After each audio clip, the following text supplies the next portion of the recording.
দেখেন, কাজটা কিন্তু আপনি একদম ঠিক করছেন না। আপনার না গার্লফ্রেন্ড আছে? গার্লফ্রেন্ড? চুপ।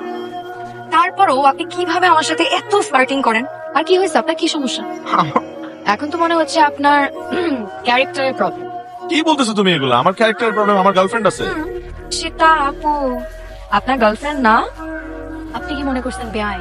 আপনি যে ভিডিও করছেন আমি দেখি নাই দেন, নাইলে কিন্তু এখানে কোলার মধ্যে রশিতে ফাইন্ড রাখবো। এমন বেইজ্জত হবেন আর কোনোদিনও আমাদের বাড়িতে বেড়াইতে আসতে পারবেন না। শুনেন, আমার নাম আদিয়া, যাইতে পারবেন না মোবাইল না দিয়া। ক্যাবলার মতো হাসে দেন। শুনেন, আচ্ছা শোনো না, মা বলছিল বাসা থেকে একটু ঘুরে আসতে, চলো না যাই।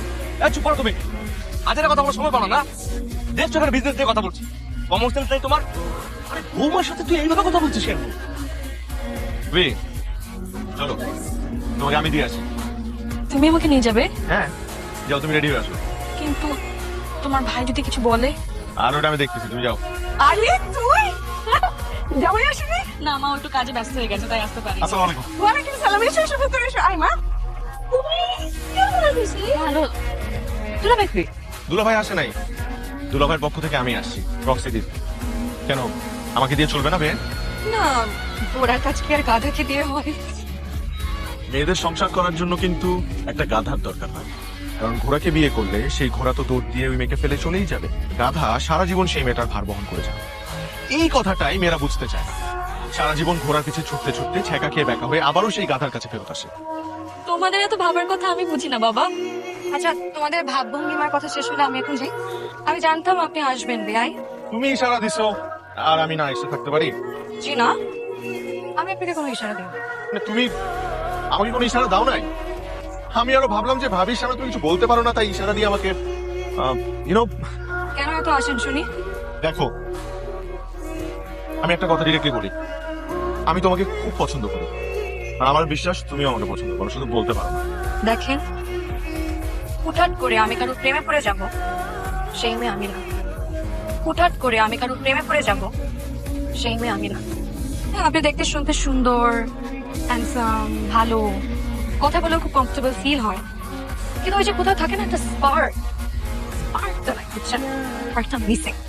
কিসের স্পার্ক? স্পার্ক আবার কি? স্পার্ক হচ্ছে সেটা যেটা দেখে একটা মেয়ে একটা ছেলের প্রেমে পড়ে। আমাদের সেই স্পার্কটা যেদিন দেখতে পাবো সেদিন আমি আপনাকে ভালোবাসবো, বুঝছেন? কার জন্য এত কিছু রান্না করলাম সে কই? ডাক। আর বলো না মা, ওর কাজ কারবারের কোনো ঠিক ঠিকানা নেই। রাস্তায় নাকি গাড়ির সাথে ধাক্কা লেগে এক ভিক্ষুক আহত হয়েছে, তাকে নিয়ে হসপিটালে গেছে। ও এগুলো করেই বেড়ায়। কোন বাড়ি থেকে না খেয়ে আছে, কার চিকিৎসার টাকা লাগবে, টাকার অভাবে কে পরীক্ষা দিতে পারছে না, মানে তার এলাকায় যে কারো হেল্প লাগলেই আহান আছে। আমি জানো মাঝে মাঝে বলি ওকে, তুমি এক কাজ করো, তুমি ভোটে দাঁড়াও, তুমি দেখবে বিপুল ভোটে পাস করেছো। জানো মা তখন আমাকে ও কি বলে? ভাবি, আমি কারোর কোনো প্রতিদানের আশা এসব করি না, আসলে আমি মানুষের কষ্ট সহ্য করতে পারি না। দেখো মা, এটা শোনার পর কিছু বলার থাকে? তোমাকে ভালোবাসলে তুমি বলো না কেন? সব কথা কি বলে দিতে হয়? কিছু কথা বুঝিয়ে নিতে হয়। আমি বুঝতে পারবো না, আমি তোমার মুখেই শুনতে চাই। তুমি বলো তুমি আমাকে ভালোবাসো। আমি না কখনো কারোর সাথে প্রেম করি নাই, প্রেম করার ইচ্ছেও হয়নি।